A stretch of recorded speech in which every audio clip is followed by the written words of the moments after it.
তোমরা হচ্ছে তোমাদের YouTube channel study knowledge academy একটা গুরুত্বপূর্ণ আপডেট WPKP এক্সাম আবারও যেটা নেক্সট হিয়ারিং ওবিসি কেসে ছিল রাজ্য জুড়ে 28 এবং 29 তারিখে সে 28 এবং 29 তারিখে তোমাদের আরও ওবিসি কেসের হিয়ারিং হচ্ছে না। কেন হচ্ছে না সমস্ত কিছু কেস ওয়াইজ যে কেস লিস্ট সেটাও তোমাদের সামনে তুলে ধরবো আজকের ভিডিওর মাধ্যমে। কাজে ভিডিওটা অত্যন্ত ইম্পর্টেন্ট এবং আবার পরবর্তী একটা ডেট দিয়েছে 18/2/2025। এটার কোনো সত্যতা কত কিন্তু আদৌ যদি আমরা নোটিশ সেকশনে যাই ঠিক আছে সেখানে কিন্তু 28 যেটা সেটা ডেটটা কিন্তু মেনশন রয়েছে। তো এখন করণীয় কি সমস্ত কিছু এই ওবিসি কেস যেন চাকরি প্রার্থীদের জন্য একটা হতাশার মেন কারণ হয়ে দাঁড়িয়েছে। গতকাল থেকে এত মেসেজ এত ফোন কল এবং পিছনে অনেকেই টেলিগ্রাম চ্যানেলে মেসেজ করছে দেখলাম যে তারা আর নিতে পারছে না। এই ব্যাপারটা নিয়ে আজকে আলোচনা করবো আজকের এই ভিডিওর মাধ্যমে। কাজেই তোমরা যারা WPKP এক্সাম দিবে এবং তোমরা যারা হতাশাগ্রস্ত যে না এভাবে আর কতদিন তাদের জন্য এই ভিডিওটা একটু মন দিয়ে দেখো, আশা করছি একটু হলেও উপকার আসবে। ভিডিও শুরু করার প্রতির মধ্যে এগ্রি করে তোমরা ভিডিও দেখছো লাইক করো, চ্যানেল নতুন থাকলে সাবস্ক্রাইব করে দিও। আর টেলিগ্রাম চ্যানেল যারা যুক্ত হন লিঙ্কে দ্য ডেসক্রিপশন ডু জয়েন নাও, কারণ ছোটো বড়ো আপডেটগুলো ফার্স্ট অফ অল আমরা টেলিগ্রাম চ্যানেল প্রোভাইড করে রাখি। তাই আমি request to join our Telegram group. তো চলো ভিডিওটা শুরু করা যাক। দেখো গতকাল থেকে অনেকেই মেসেজ করছে, রিম্পা, রহিনা, পারমিতা, তারপরে সুদীপ, এদেরকে স্পেশালভাবে মেনশন করলাম। তার কারণ আছে এরা প্রতিনিয়ত আমার ভিডিওতে কমেন্ট করে এবং জানতে চায় যে এর পরবর্তী কি পদক্ষেপ কি করা উচিত না করা উচিত। এরা খুব ভালো একটা ওবিডিয়েন্ট স্টুডেন্ট বলতে পারো, মানে যা বলি নিজের বড় দাদার মতো সেটা কিন্তু মেনে চলার চেষ্টা করে। তো তাদের উদ্দেশ্যে ভাবলাম একটা ভিডিও আপলোড করা যাক যাতে পরবর্তীকালে সমস্ত ক্যান্ডিডেটের কাছে ভিডিওটা পৌঁছে যায়। তোমরা প্রত্যেকে জানো যে রাজ্য জুড়ে 28 এবং 29 তারিখে এই দুটো ডেট কিন্তু ঠিক করা হয়েছিল তোমাদের রাজ্য জুড়ে ওবিসি কেসের ফাইনাল হিয়ারিংয়ের ডেট হিসাবে গণ্য করা হয়, বা আমরা প্রত্যেকেই শুনছিলাম বিভিন্ন নিউজ চ্যানেলে বা বড় বড় যারা বিজ্ঞ আছে তাদের কাছেও মুখেও শুনছিলাম যে 28 এবং 29 তারিখে কেসটা নাকি মিটে যাবে। বা স্টিল নাও কিন্তু দেখা যাচ্ছে এটা কিন্তু অন্যরকম একটা পরিস্থিতিতে আছে, ইন দ্য সেন্স অফ অন্যরকম পরিস্থিতি বলতে ডেটের পর ডেট। আমরা প্রত্যেকে জানি যে 2026 বিধানসভা ভোট আছে। সেই বিধানসভা ভোটের আগে এখন অনেকেই বলছে বিধানসভা ভোটের আগে কিন্তু কোনোরকম কোনো কেস মিটবে না, এটা সমস্ত কিছু সাজানো এবং নিছক একটা পরিকল্পনা মাত্র। তো সেটা সত্যতা কতখানি দেখো, এটা তো মানে একটু অন্য ব্যাপার দিকে চলে যাচ্ছে, সেসব ব্যাপারে আমি অ্যাভয়েডই করলাম বা সেসব ব্যাপারে যেতে চাইছি না। কিন্তু রাজ্য জুড়ে চাকরি প্রার্থীদের মনে যে হতাশা সৃষ্টি হচ্ছে, তারা যে প্রতিনিয়ত যে ডিমোটিভেট হচ্ছে, এ ব্যাপারটা সত্যিই একদম মানে এটা তুলে ধরা অবশ্যই দরকার। কারণ তাদের এজ রিল্যাক্সেশনের একটা ব্যাপার দিতে হবে। তো যে মেন্টাল হ্যারাসমেন্ট একটা চাকরির প্রিপারেশন নিতে কত যে ডিপ্রেশনের শিকার হতে হয় এটা যারা চাকরির প্রিপারেশন নেয় তারাই জানে। সুতরাং এটা রাজ্য জুড়ে 28 এবং 29 তারিখের ডেট আবার পরিবর্তন করে দেওয়া হয়েছে। তুমি যদি কেস লিস্টটা দেখো একটু দেখে নাও। তোমরা যদি অফিসিয়াল ওয়েবসাইটে যাও এবং সিম্পলভাবে সার্চ করো sci.gov.in, এই অফিসিয়াল ওয়েবসাইটে যাওয়ার পর তোমরা যদি ডায়েরি নাম্বারটা দেখো 2787, ডায়েরি নাম্বার হচ্ছে 242411, এটা তোমরা দিও ক্যাপচাটা, যেখানে তোমার যা ক্যাপচা আসবে সেখানে ডায়েরি নাম্বারটা আমি তোমাদের সামনে শো করছি, সেটা হচ্ছে 27287/2024 the state of West Bengal versus Amal Chandra Das. এটা হচ্ছে আমাদের কেসের স্ট্যাটাস। তোমরা প্রত্যেকে জানো এটা 7/1/2025 তারিখে আমাদের কেসের হিয়ারিং হয়, ঠিক আছে। সেখানে জাস্টিস দেখতে পাচ্ছ ছিল, সে জাস্টিস অনারেবল জাস্টিসের উপস্থিতিতে তোমাদের কেসটা হিয়ারিং করা হয়। 28 এবং 29 তারিখে তোমাদের কেসের হিয়ারিংয়ের ডেট ছিল, ঠিক আছে। এই hearing the section of registered 7/1/2024 verified 31/7/24 তোমাদের বলা হয়েছিল, আর নেক্সট হিয়ারিংয়ের ডেট দেওয়া হয়েছিল 27 এবং 28।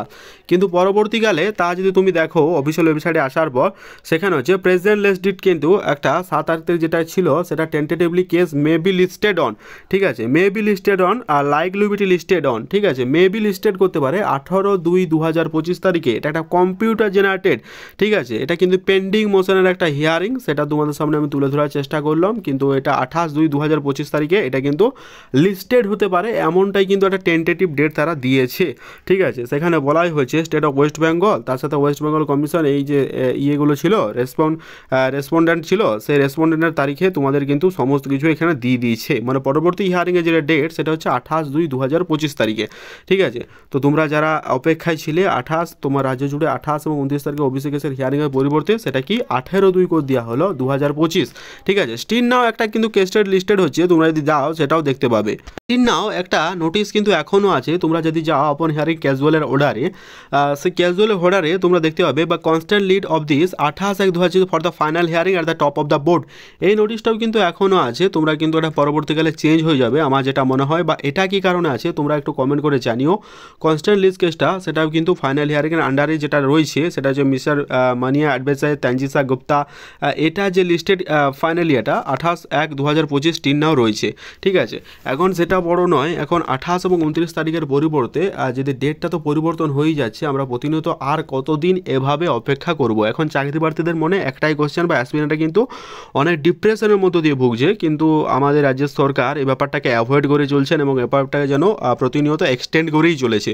সুতরাং এটার একটা মানে ফাইনাল ডিসিশন নেওয়া দরকার এবং 2026-এ আমাদের চাকরি প্রার্থীদের মনে যেভাবে চলছে তাদের সত্যিই মানে যেভাবে তারা ডিপ্রেশনের মধ্যে দিয়ে যাচ্ছে, তাদের মানে কি না কোনো বলার ভাষা আমি পাচ্ছি না। জানি না কবে কি মিটবে না মিটবে, এর নিয়ে কোনো আপডেট আমার কাছে নেই। সুতরাং প্লিজ কেউ জানতে যেও না যে এটার ফাইনাল সুরা কি, কমেন্ট বক্সে কমেন্ট করো না। তোমাদের কি মতামত অবশ্যই কমেন্ট করে জানিও। ঠিক আছে, জানি প্রত্যেকের মতামত খুবই খারাপ, তাও কিন্তু তোমাদের জানিও কি মনে হচ্ছে না মনে হচ্ছে। আমার তো ফাইনাল মনে হচ্ছে না যে কেসটা মিটবে, কারণ স্টিল নাও ভাষা তো হারিয়ে ফেলছি এবং নিজের চোখে দেখতেও পাচ্ছি আজ নয় কাল, কাল নয় পরশু, পরশু নয় অপরশু, মানে তারিখ পে তারিখ এরকম একটা ঘটনার মধ্য দিয়ে চলেছি। সুতরাং জানি না এটা কবে হবে। তা হ্যাঁ, দু একটা কথা বলতে পারি। দেখো বন্ধুরা, এই তারিখ পে তারিখ আমি জানি, যখন একটা তোমরা প্রিপারেশান নাও, যখন আমি প্রিপারেশানের মধ্যে দিয়ে ছিলাম, আমি নিজেকে যদি তোমাদের জায়গায় বসাই, এই ব্যাপারটা যে কত একটা ডিস্টার্ব মেন্টালিটির মধ্যে তৈরি হয় ব্যাপারটা জানি। কারোকার ফ্যামিলি চাপ, কারোকার হয়তো বিয়ের চাপ, কারোকার হয়তো একটা কথা দিয়ে আছে প্রেমিক প্রেমিকাকে, অনেক রকমের ঘটনা হয় এবং এটা একটা স্বাভাবিক, অ্যাজ এ হিউম্যান বিং এগুলোগুলো একটা স্বাভাবিক ঘটনা। এটাতে এত নিছক এড়িয়ে যাওয়ার মতো কোনো কিছু বিষয় নয় বা ব্যাপারটাকে অ্যাভয়েড করবো, এই ব্যাপারটা কোনো কিছুই নয়। সুতরাং এটার মনে আমি জানি যে কীরকম চলে না চলে। ঠিক আছে, যখন একটার পর একটা ডেট দিয়ে যায়, দেখো যেটা আমাদের 1 বছর থেকে পেরিয়ে গেল, ডাব্লিউপি এবং কেপি ফর্ম ফিল আপ প্রায় আমাদের 1 বছর পেরিয়ে গেল, স্টিল নাও 1 বছর তো অনেক দিন পেরিয়ে গেল, বা স্টিল নাও কোনো রকম কোনো এক্সামের ডেট ঠিক হলো না এবং একটাই বাহানা দেখানো হচ্ছে, সেটা হচ্ছে ওবিসি কেস।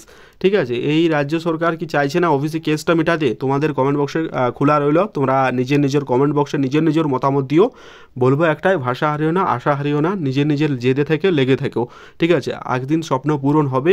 তোমার সমস্ত কষ্ট, সমস্ত যে এত যন্ত্রণা, সমস্ত কিন্তু পিডিএফের ওই একটা নামেই তোমাদের সমস্ত যন্ত্রণা ঢুকে যাবে। You are selected for the professional post of, যে পোস্টটা তুমি অ্যাচিভ করতে চাইছো, যখন তুমি পিডিএফে দেখতে পাবে সমস্ত যন্ত্রণা ঘুচে যাবে, বিশ্বাস করো। ঠিক আছে, as a guider, as a motivator, as a দাদা হিসেবে তোমাদের বললাম, বাকিটা তোমাদের ব্যাপার। তোমরা নিজস্ব মতামত কমেন্টে জানিও। জানতে চাই কে কী ফেজের মধ্য দিয়ে চলছো, কার কি নিজস্ব স্বপ্ন, অবশ্যই কমেন্ট করে জানিও। দেখা হচ্ছে পরের ভিডিওতে, ভালো থেকো, সুস্থ থেকো।